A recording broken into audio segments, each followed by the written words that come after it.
Okay, let's get the screen going. This is courtesy of Fox website. I am on here and I'm going to go through the transcripts and show you a little bit of hypocrisy. Okay? And there's no way they'll be able to impeach our current president, President Trump, with this garbage. This is BS. And here it goes. This is the conversation. It took place July 25th, 2019, 9:03 a.m., ended at 9:33 a.m. The President. Congratulations on a great victory. We all watched from the United States and you did a terrific job. The way you came from behind, somebody who wasn't given much of a chance, and you ended up winning easily. It's a fantastic achievement. Congratulations. President Zelensky, you are absolutely right, Mr. President. We did win big, and we worked hard for this. We worked a lot, but I would like to confess to you that I had an opportunity to learn from you. We used quite a few of your skills and knowledge and were able to use it as an example for our elections. And yes, it is true that these were unique elections. We are in a unique situation that we were able to achieve a unique success. I'm able to tell you the following. The first time you called me to congratulate me, I won my presidential election. And the second time, you are now calling me when my party won the parliamentary election. I think I should run more often so you can call me more often. And when we can talk over the phone more often. Okay, I guess that was some kind of joke. President Laughter, that's a very good idea. I think your country is very happy about that. President Zelensky, well, yes, to tell you the truth, we are trying to work hard because we wanted to drain the swamp here in our country. We brought in many, many new people, not the old politicians, not the typical politicians, because we want to have a new format and a new type of government. You are a great teacher for us, and in that. The president, well, it's very nice of you to say that. I will I will say that we do a lot for Ukraine. We spend a lot of effort and a lot of time, much more than the European countries are doing, and they should be helping you more than they are. Germany does almost nothing for you. All they do is talk, and I think it's something that you should really ask them about. When I was speaking to Angela Merkel, she talks Ukraine, but she doesn't do anything. A lot of the European countries are the same way. So I think it's something you want to look at.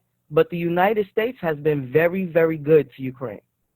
I wouldn't say that it's reciprocal necessarily because things are happening that are not good.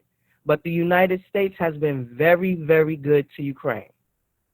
President Zelensky, Sky. Yes, you are absolutely right. Not only 100%, but actually 1,000%. And I can tell you the following. I did talk to Angela Merkel, and I did meet with her. I also met and talked with Macron, and I told them that they are not doing quite as much as they need to be doing on the issues with the sanctions. They are not enforcing the sanctions. They are not working as much as they should work for Ukraine. It turns out that even though logically the European Union should be our biggest partner, but technically the United States is a much bigger partner than the European Union. And I'm very grateful to you for that because the United States is doing quite a lot for Ukraine, much more than the European Union, especially when we are talking about sanctions against the Russian Federation. I would also like to thank you for your great support in the area of defense. We are ready to continue to cooperate for the next steps.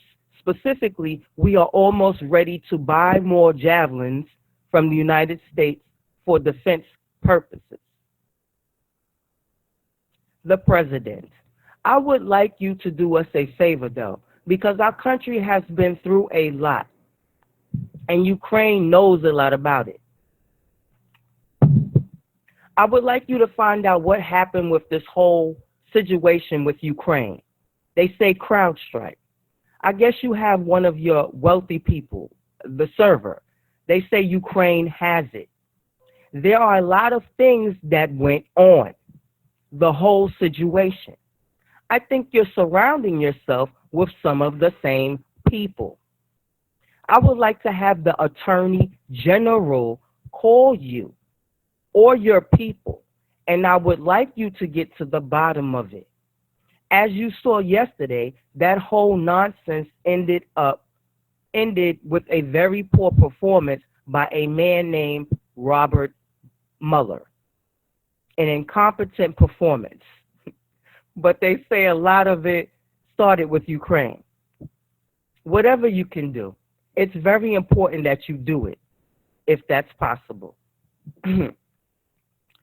President Zelensky, yes, it is very important for me and everything that you just mentioned earlier. For me, as a president, it is very important. And we are open for any future cooperation.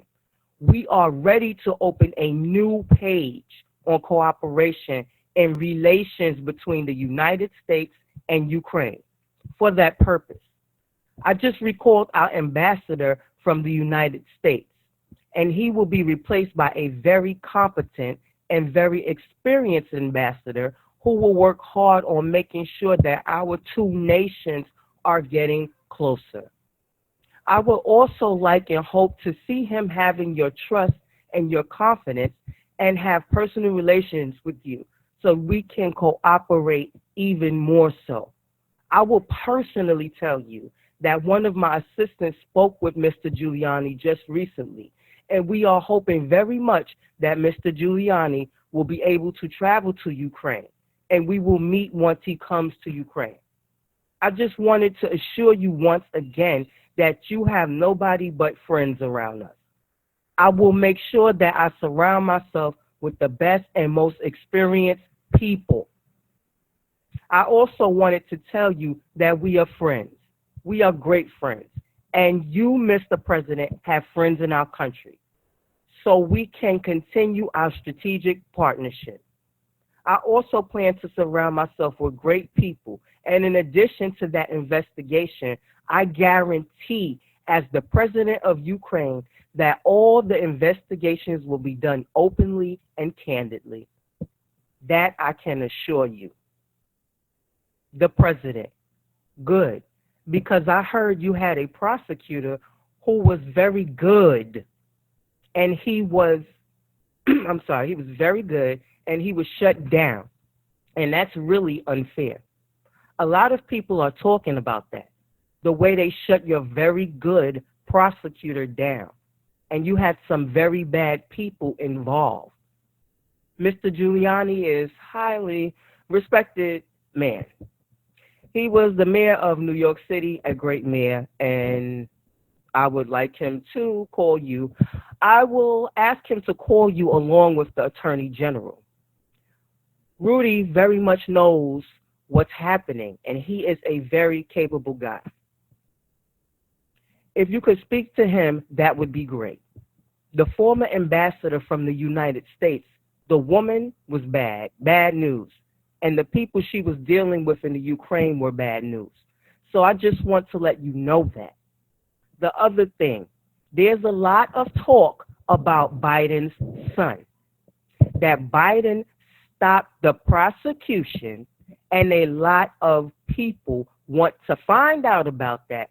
So whatever you can do with the Attorney General would be great. Biden went around bragging that he stopped the prosecution. So if you can look into it, it sounds horrible to me.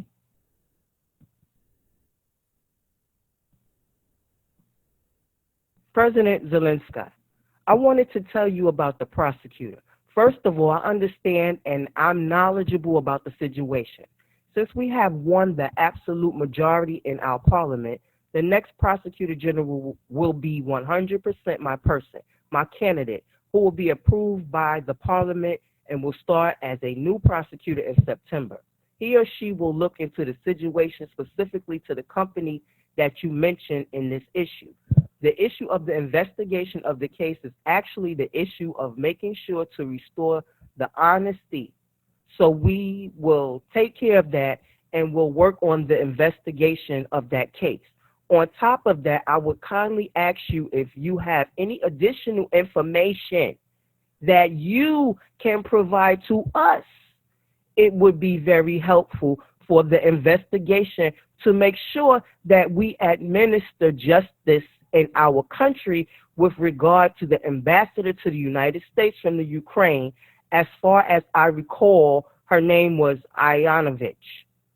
It was great that you were the first one who told me that she was a bad ambassador, because I agree with you 100%. Her attitude towards me was far from the best, as she admired the previous president and she was on his side. She would not accept me as a new president well enough. The president. Well, she's going to go through some things. I will have Mr. Giuliani give you a call, and I am also going to have Attorney General Barr call, and we will get to the bottom of it. I'm sure you will figure it out. I heard the prosecutor was treated very badly, and he was a very fair prosecutor. So good luck with everything. Your economy is going to get better and better, I predict. You have a lot of assets. It's a great country. I have many Ukrainian friends. They're incredible people. President Zelensky, I would like to tell you that I also have quite a few Ukrainian friends that live in the United States. Actually, the last time I traveled to the United States, I stayed in New York near Central Park, and I stayed at the Trump Tower. I will talk to them, and I hope to see them again in the future. I also wanted to thank you for your invitation to visit the United States, specifically Washington, D.C. On the other hand, I also want to assure you that we will be very serious about the case and will work on the investigation. As to the economy, there is much potential for our two countries, and one of the issues that is very important for Ukraine is energy independence. I believe we can be very successful in cooperating on energy independence with the United States. We are already working on cooperation. We are buying American oil, but I am very hopeful for a future meeting. We will have more time and more opportunities to discuss these opportunities and get to know each other better. I would like to thank you very much for your support. The President, good. Well, thank you very much, and I appreciate that. I will tell Rudy and Attorney General Barr to call. Thank you. Whenever you would like to come to the White House, feel free to call. Give us a date, and we'll work that out. I look forward to seeing you. President Zelensky, thank you very much. I would be very happy to come and would be happy to meet with you personally and get to know you better. I am looking forward to our meeting, and I also would like to invite you to visit Ukraine and come to the city of Kyiv, which is a beautiful city. We have a beautiful country which would welcome you. On the other hand, I believe that on September 1st, we'll be in Poland and we can meet in Poland, hopefully. After that, it might be a very good idea for you to travel to Ukraine. We can either take my plane and go to Ukraine, or we could take your plane, which is probably much better than mine. The president, okay, we can work that out. I look forward to seeing you in Washington, maybe in Poland, because I think we're going to be there at the time. President Zelensky, thank you very much, Mr. President. The President, congratulations on a fantastic job you've done. The whole world was watching. I'm not sure it was so much of an upset, but congratulations. President Zelensky, thank you, Mr. President. Bye-bye. Excuse me. So here's the big shebang they wanted you to focus on, right? The fact that he asked them to look into the Biden situation. Well, there was already an investigation going on, and we know that. You go back to my video, no, we're not going to impeach Donald Trump. You can see that the USO or UFO, I don't want to mess up their names. If you go to that video, you can go back and trace that yourself and see that they were conducting an investigation on Burisma. They're saying no, there was no investigation, but you could look this stuff up. We know why they saying no and playing footsies right now, and it's stupidity. Okay, so the thing about him, a quick pro quo, it doesn't seem like there was any quick pro quo. As you can see, there was a back and forth where the president of Ukraine, President Zelensky, actually agreed with a lot of what President Trump was saying. He was very open and very willing to conduct this investigation because they knew something was going on. The Burisma, I told you, one of the guys in Burisma, his account was actually frozen because a lot of the investors weren't getting any information on the company. But just to show you something right here, they're talking about Joe Biden right quick. They're saying that he didn't do anything wrong, and it was Trump, the one who did this and that, and Trump tried to hold up aid because this is the big thing, the aid, right? That he's held up aid because he wanted them to conduct this investigation, which should be conducted because you don't want your president's children taking on jobs that they're not supposed to have and that they're not qualified for. That's nepotism. Okay, the jobs that the president assigned his children to, they were qualified to do. They didn't take on major roles, throughout the country or whatever. It's kind of insane. But let's look at this right quick because everybody is saying Joe Biden was, he didn't do anything wrong. He's saying he didn't do anything wrong. So a lot of people didn't see this video, and you can't really punch it up. So you look at the name. That's the only way you're going to get it.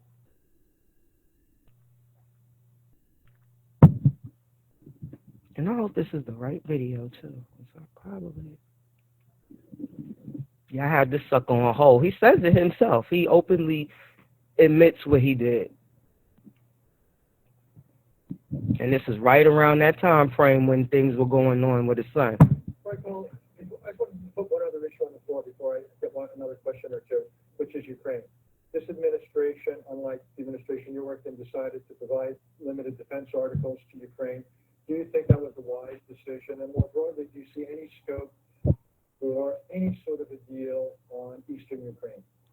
The answer is yes, I think it was a wise decision. But then again, I was pushing that for 2 years before we left. So, and the reason is I think the more you up the ante, the cost to Russia for their aggression. I mean, as you all know, and you know this better than anybody, one thing going on about Ukraine back in the rest of Russia is that no Russian soldiers are engaged. They're not dying. No body bags are coming home, etc., because there's overwhelming opposition on the part of the body politic in Russia for engagement in Ukraine in a military sense.